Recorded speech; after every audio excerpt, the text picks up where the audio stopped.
Salut à toi! Je te propose aujourd'hui une recette automnale et facile.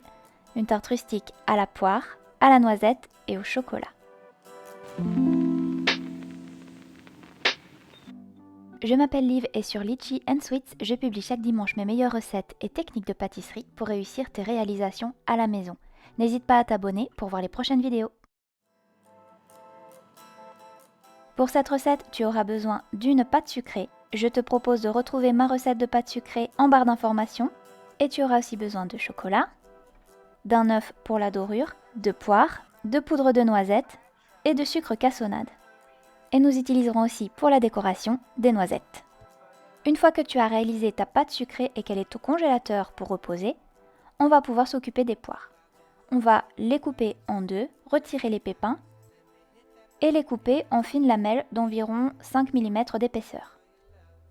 Ici, j'ai décidé de garder la peau des poires, simplement pour garder ce côté rustique sur le rendu final, et ça ne gêne vraiment pas du tout à la dégustation. Une fois que c'est fait, et pour éviter l'oxydation des poires, n'oublie pas d'arroser de jus de citron.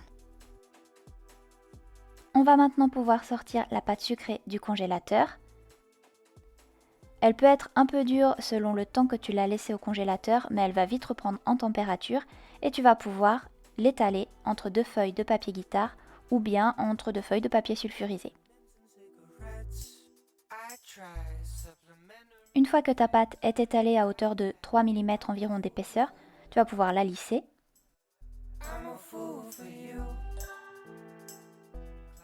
Afin de manipuler facilement le fond de tarte par la suite, on va le mettre au congélateur afin qu'il durcisse un petit peu.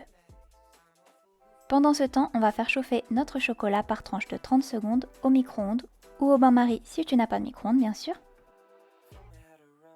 À chaque 30 secondes, tu vas venir mélanger avec ta maryse jusqu'à ce que tu obtiennes un chocolat fondu.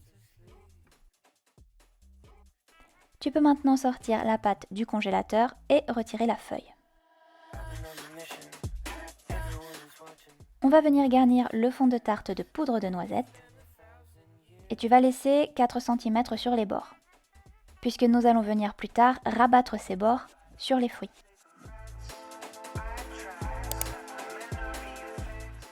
Allez, maintenant on passe à la gourmandise. On va venir verser le chocolat fondu sur la poudre de noisette. Peut-être que tu as deviné d'où venait mon inspiration pour cette recette entre le chocolat et la noisette.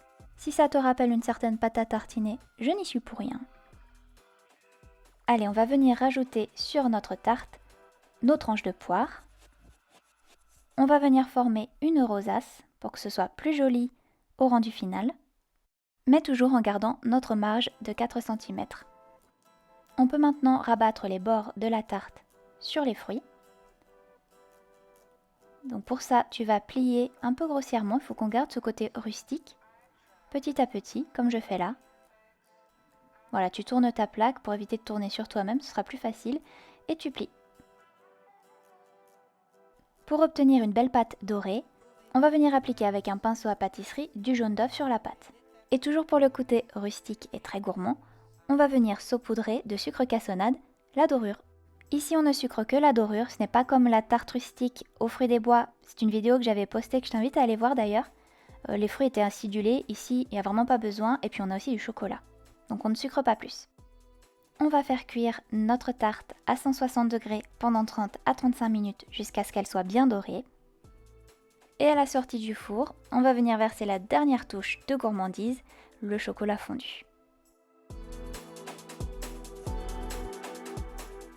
Si tu ne dégustes pas ta tarte tout de suite, sache que le chocolat va cristalliser un petit peu. Donc c'est absolument pas grave, par contre c'est plus joli forcément si tu verses le chocolat fondu au moment de la dégustation. Et voilà, la tarte est prête à être dégustée, c'est toujours meilleur quand elle est tiède. Tu peux rajouter pour plus de gourmandise des petites noisettes torréfiées coupées en deux. N'hésite pas à t'abonner à la chaîne si les vidéos te plaisent. Je te remercie d'avance et je te dis à bientôt pour une prochaine vidéo. Ciao, bye!